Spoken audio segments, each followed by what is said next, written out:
My name is Eleanor Hart, and I am 64 years old. For most of my adult life, I've considered myself a steady woman, moderate in temperament, restrained in judgment, and endlessly patient. I've lived long enough to know that storms come and storms go, and there is rarely any benefit in answering thunder with thunder. When my husband, Robert, passed 7 years ago, I found purpose in the rhythms that remained. My garden, my small bookkeeping business, and the quiet promise of each morning's coffee. My son, Daniel, visited often, and when he married Marissa, I welcomed her eagerly. She was graceful in her manner, fashionable in the way younger women often are, and seemed to care deeply for my son. I thought that would be enough. Life settles into habits without asking permission. I maintained mine, keeping receipts, logging expenses, balancing books for local businesses. Numbers soothe me. They don't lie, don't shift, don't smile one way and speak another. People, on the other hand, can make truth feel slippery. The tension began subtly, barely noticeable at first. A remark here, a raised brow there. Marissa had a talent for dressing criticism in politeness. "She's sweet," she would say to Daniel, "but she's so old-fashioned." Or, "Your mother is generous, but she stresses about money in a way that isn't healthy." I dismissed most of it. Newlyweds search for their balance, I reasoned. In-laws often misunderstand each other. And I, wanting harmony, let quiet carry the weight of my concerns. But over the past year, the comments grew sharper. I noticed a peculiar pattern. Anytime I set a boundary, no matter how mild, Marissa would reframe it as disrespect. If I declined a last-minute babysitting favor because of work, she whispered to Daniel that I was withholding support. If I offered an opinion on their home renovation, she accused me of overstepping my role. Still, I breathed through it. I had lived through far worse disappointments. Then one Sunday dinner, over lasagna and garden salad, Marissa placed her fork down with calculated delicacy and said, "Eleanor, I truly think you mean well, but you cannot put a price on respect." She smiled an icy smile. "I hope you learn that someday." Daniel's eyes dropped, ashamed or exhausted. I couldn't tell. I sat quietly, hands folded in my lap. But something inside me shifted, gently but firmly, like a door clicking shut. If respect was indeed priceless, then what she was demanding from me was not respect. It was obedience. It was submission. It was the unquestioned surrender of my time, labor, and dignity. And that, I had learned at 64, very much has a price. I just didn't yet know how I was going to show her. But I would. And it would be the kind of truth one cannot argue with. The kind printed in black and white. The kind you can hand to someone. The kind you can invoice. The breaking point arrived 3 weeks later, on a Wednesday afternoon that began unremarkably. I had spent the morning reconciling quarterly reports for a local bakery, a job I enjoyed precisely because pastries never question your decisions. At 2 p.m., my phone buzzed. "Marissa, emergency. Can you come watch Lily? We need you." I responded gently that I had 2 client meetings and couldn't leave. Her reply came sharp and fast. "Wow. So disrespectful." I sighed and set the phone aside, preparing myself for the familiar wave of guilt she often tried to invoke. But that wasn't the betrayal. Not yet. The true blow came that evening when Daniel called, voice low and strained. "Mom, Marissa said something happened today. Something about you being unreliable and hostile." I blinked. Hostile. "Daniel, all I did was tell her I was working." "I know," he whispered. "But she said you cursed at her. She said you accused her of using you." She was crying for hours. A cold heaviness settled in my chest. "I never said anything of the sort," I replied. "I texted her. You can read the messages yourself." "I tried," he said. "She deleted them." That was the moment the betrayal burned clear and unmistakable. She wasn't just twisting my boundaries into disrespect. She was manufacturing entire stories. My heart tightened, not just in anger, but in grief for the distance I could feel growing between Daniel and me. Later that night, my neighbor and oldest friend, Lorraine, stopped by with leftover peach cobbler. She found me staring numbly at my phone. "You look like someone stole your roses right out of the soil," she said, easing onto my couch. I told her everything. She listened quietly, eyes narrowing slightly. "Eleanor," she said when I finished, "that girl isn't trying to misunderstand you. She's trying to rewrite you." I nodded slowly. People rewrite others when it benefits them. Maybe she wants control. Maybe she wants power in that house. But whatever she wants, she's rewriting you as the villain. "And Daniel believes her," I whispered. "Not fully," she said. "But he wants peace more than truth. And that's a fragile place for you to stand." I stared into my cold cup of tea, thinking of the deleted messages, the invented accusations, the lawyerly precision with which Marissa tailored narratives to suit her needs. I had always been patient, always restrained. But patience is not permission. Something, I knew then, had to shift. And that shift arrived the following weekend, when Marissa said something that lodged itself so deeply into my bones that it became the spark for everything that followed. We were standing in their kitchen after dinner, Daniel giving Lily a bath upstairs. Marissa dried a wineglass and said airily, "You know, Eleanor, respect is a two-way street. But older people sometimes forget that. You can't demand respect if you're not useful." Useful. Something inside me went still. Not angry. Not hurt. Simply still. "Useful," I repeated softly. "Oh, don't take it personally," she waved. "I mean, we all have roles. And if you're not contributing, you're sort of taking up space." Taking up space. A 64-year-old widow who had raised her son alone, built her own business, survived grief and hardship, and I was taking up space. That was the moment of betrayal that crystallized everything for me. And it set into motion a plan that would unfold with the precision of an audit. Because if she believed I existed only for what I provided, then I would show her exactly what I provided. Down to the last hour. Down to the last dollar. Down to the last ounce of respect she claimed I owed her. I grew up in a generation where women did the work and men took the credit. My mother worked 2 jobs, balanced our home, and still managed to make Sunday dinners feel sacred. She told me once, "People will take and take and take from you until you hand them the bill." I didn't understand what she meant until much later in life. When I married Robert, I was 23 and young in the way that believes generosity will be reciprocated. Robert was a good man, but he came from a family that believed mothers and wives existed in the background. His mother, Judith, never said thank you. Not for meals, not for holidays, not for anything. She simply expected. And because I was raised to avoid conflict, I provided. But after Robert died, I vowed quietly to myself that I would never again allow someone to mistake my kindness for obligation.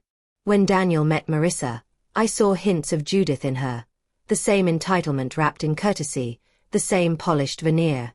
But I convinced myself I was imagining it. Daniel loved her, and love makes us hope. In the early years of their marriage, I supported them every way I could. I babysat, helped with bills during Daniel's unemployment, cleaned their home when Lily was born, brought groceries, made meals, sat with Marissa when she cried from exhaustion. I did it freely, with affection. But as time passed, her gratitude faded. What began as appreciation transformed into expectation, and expectation became demand. Now, looking back, I see the pattern clearly. Normalize dependence. She accepted help eagerly. Erase acknowledgement. Gratitude became inconvenient. Rewrite the narrative. My help became her entitlement. Weaponize respect. Any boundary became disrespectful. Her motives weren't mysterious. She wanted control, over Daniel, over the house, over the flow of resources, including my time and labor. My presence reminded her that Daniel came from someone else, someone she couldn't fully shape.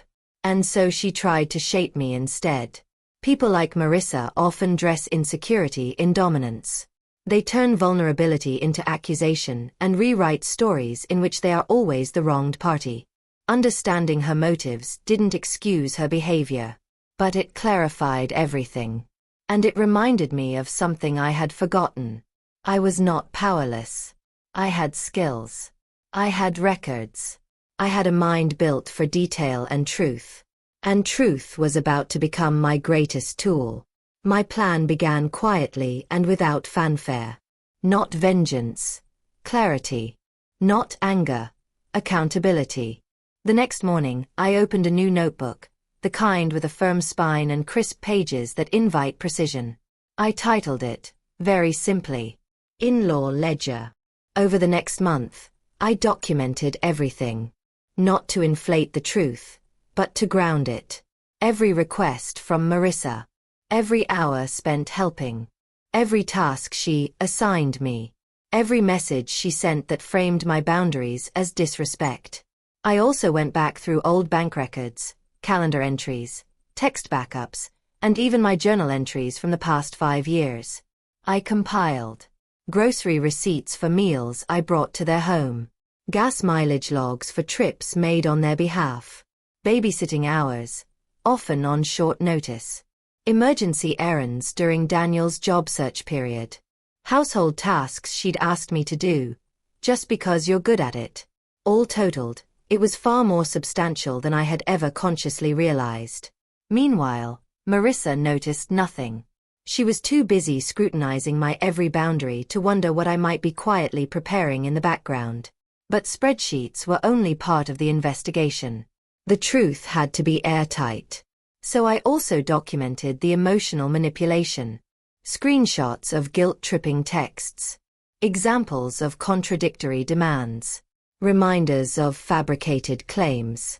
Logs of incidents Daniel had witnessed. Piece by piece, the pattern emerged like a portrait slowly sharpened by light. Around this time, something unexpected happened.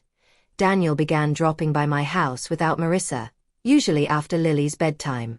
He looked worn and conflicted. One evening as I prepared chamomile tea, he asked, "Mom, why does everything feel so heavy lately?" I set the teapot down and regarded him carefully. "Because someone in your home is rewriting the truth." He looked startled. "Are you talking about Marissa?" "I am." He exhaled shakily, rubbing the back of his neck.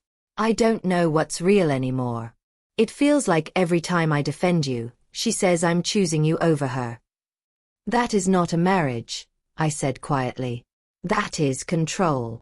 Something in his eyes flickered, recognition, maybe even relief, but he wasn't ready to confront it yet. That was fine. I wasn't ready either. Not until the final piece of documentation fell into place. And that happened the night Marissa attempted something she thought was clever. She sent me a text, long, theatrical, dripping with polished cruelty, accusing me again of disrespect for refusing to bake cupcakes for Lily's school event. I had already agreed the week before. I had even bought the ingredients. But she insisted I'd backed out. I scrolled through my messages, comparing them with her claims. Something was off. Then I realized, she was trying to create a false trail again. But this time, she didn't know I had backed up my entire phone the day before. Documentation met deception. And deception lost. That was the moment the plan crystallized. I would not yell. I would not accuse. I would not curse or cry or defend myself emotionally. I would do what I do best. I would present the facts. And then, I would hand her the bill. Literally. With every document, every screenshot, every receipt neatly categorized, I prepared the final piece, the invoice. It was not petty. It was not vengeful. It was factual. The invoice included 5 years of uncompensated labor, childcare, meals, errands, groceries, home maintenance, emergency assistance, and time lost due to her fabricated emergencies. Calculated conservatively, the total came to $23,480. I printed it on high-quality paper and attached it to the front of a binder labeled, "Respect Accounting, a Comprehensive Record." Inside were 8 tabbed sections. babysitting hours, household tasks, financial contributions, errands and transportation, meals provided, emotional labor summaries, documented manipulation, screenshots and evidence. It wasn't just a binder. It was a mirror. The opportunity to reveal the truth came sooner than expected. Daniel invited me to dinner, saying Marissa wanted to clear the air. I suspected she was preparing another performance designed to elicit sympathy and pressure me into submission. But I was ready. When I arrived, Marissa greeted me with a stiff smile. Her eyes glinted with the confidence of someone who believes she's already won the argument. We sat in the living room. Lily played quietly nearby. Daniel looked tense. Marissa folded her hands dramatically. Eleanor, I want to discuss the ongoing disrespect between us. I feel you don't value our family, and it's causing stress. You've made us feel unsupported. I looked at her steadily. Unsupported. That is your claim. She nodded with rehearsed sorrow. I placed the binder gently on the coffee table. What is that? She asked, voice tightening. A record, I said calmly, of everything I have contributed to this family. Every hour, every mile, every dollar, every act, and every manipulation that followed. Daniel inhaled sharply. Marissa forced a laugh. You're joking. I slid the invoice toward her. She picked it up, skimmed the total, and froze. Her face drained of color. This is insane, she whispered. No, I said quietly. This is documentation. Her fingers trembled as she flipped through the binder. Each tab revealed a truth she had tried to erase. Gas mileage logs, grocery receipts, childcare hours, screenshots of her deleted messages, recovered from backups, summaries of incidents she had rewritten to cast herself as the victim. She looked trapped, cornered not by accusation but by fact. You've been keeping track of me, she hissed. No, I replied. I've been keeping track of myself. You rewrote so much that I needed the truth to breathe again. Daniel leaned forward, voice breaking. Marissa, did you really delete Mom's messages? Did you lie about the cupcakes? The emergencies? She opened her mouth, closed it, opened it again. I was stressed, she stammered. I needed help. She wasn't giving enough. Enough. Daniel repeated. Mom practically raised our daughter. She saved us thousands of dollars. She helped every time I asked. What more could she have done? The truth was unfolding exactly as I had hoped, not as an attack but as clarity. Marissa's last defense was a whisper. Respect isn't measured in money. Correct, I said. But boundaries are. Time is. Labor is. And if you insist I owe you respect, then I am showing you the cost of what you've taken for granted. Silence. Long, thick, undeniable silence. And in that silence, everything changed. I didn't raise my voice. I didn't need to. The binder sat between us like a quiet verdict, page after page of truth arranged with the calm precision that had defined my entire career. Marissa crossed her arms, trying to recover her footing. So what? You want us to pay you? You want to shame me? No, I said. I want acknowledgement. And boundaries.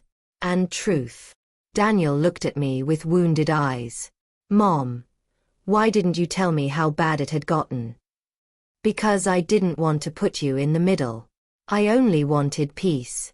But peace cannot survive in the presence of lies. Marissa glared at me, tears welling, not from pain, but from exposure. You're trying to make me look like some kind of monster, she spat.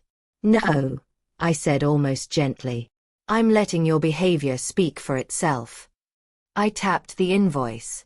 This is every hour I willingly gave. This is every dollar I spent without asking for repayment. And this, I slid the binder forward, is everything you attempted to erase. Daniel rubbed his temples. Marissa, Please tell me this is all a misunderstanding. She swallowed hard. I might have exaggerated some things. Exaggerated? I asked. Or fabricated? She looked down. I needed more help. And Daniel listens to you more than to me. I felt like I was competing with you. There it was. The truth behind the chaos. I was never your competition, I said softly. I only wanted to support you both. But you saw me as a threat instead of an ally. She wiped her cheeks. I'm sorry. Apologies without change, I said, are just pauses between mistakes. The air thickened, but I stayed steady. Here is what I need, I continued. 1. You will stop rewriting conversations. 2. You will stop using respect as a weapon. 3. You will stop deleting messages or fabricating emergencies to manipulate Daniel. And 4. Every favor I choose to do from now on will be scheduled, agreed upon, and respected as a choice, not an obligation. Marissa whispered. And the invoice? I smiled faintly. Oh, I don't expect you to pay it. Her relief was visible. But I do expect you, I added, to remember its total every time you accuse me of giving too little. Her relief evaporated. Daniel exhaled slowly. Mom, thank you. This makes everything clear. I nodded. Clarity is why we are here. Marissa looked shattered, not from cruelty but from truth finally catching up to her. The confrontation was not loud, not dramatic, not aggressive. It was honest. And honesty, when delivered calmly, is the most devastating force of all. In the weeks that followed, the dynamic shifted, subtly at first, then unmistakably. Marissa grew quiet around me, no longer armed with passive-aggressive remarks. She began asking, gently, before assuming. She thanked me, awkwardly, but sincerely, whenever I helped. She even apologized again, this time without the defensive tone. Daniel told me privately that they had started couples counseling, something he had been afraid to suggest before. He said the therapist helped Marissa unpack her fear of inadequacy, her insecurity about being compared to me, her compulsion to control the narrative. Change didn't happen overnight. But it happened. Boundaries were no longer treated as disrespect. My no was accepted without commentary. My time was regarded as valuable. My presence was treated with gratitude. One afternoon, Marissa approached me as I picked Lily up from preschool. Eleanor, she said quietly, I've been thinking about the invoice. I raised an eyebrow. Yes. I know you don't expect payment. But I want to repay some of it. Not financially, but through action. Through respect. She paused. Real respect. Not the kind I used to demand. Her sincerity caught me off guard. Sometimes consequences bloom into growth. Sometimes confrontation becomes the turning point someone desperately needed. For me, the consequence was relief. For Daniel, it was clarity. For Marissa, it was accountability. And for our family, it was the beginning of healing. Now, months later, I look back on that moment. The invoice, the confrontation, the quiet turning of tides, and I understand something essential. Respect cannot be demanded. It cannot be forced. It cannot be extorted through guilt or expectation. Respect is earned by truth, honesty, and mutual recognition. When Marissa said, "You can't put a price on respect," she meant it as a weapon. But what she didn't realize is that she was right. Respect is priceless. What does have a price is labor, time, dignity, and emotional well-being. When people take those things from you, uninvited and unacknowledged, they create a debt. Not financial but moral. And sometimes the only way to remind someone of that debt is to show them the ledger. For me, the invoice was never about money. It was about truth. About reclaiming my story after someone tried to rewrite it. About teaching my son that boundaries are a form of love. About teaching Marissa that respect goes both ways. And about reminding myself that at 64, I am far from taking up space. I fill my space with purpose, with clarity, with integrity. I share this story not to shame anyone, but to remind you, whoever you are listening right now, that your time has value. Your boundaries have value. Your peace has value. And you do not owe unquestioned obedience to anyone who mistakes your kindness for obligation. If someone in your life has confused respect with control, let this be your reminder. You are allowed to hand them the invoice. And if you've experienced something like this, or have your own story of boundaries, family conflict, or quiet justice, I'd like to hear it. Your voice is part of the healing.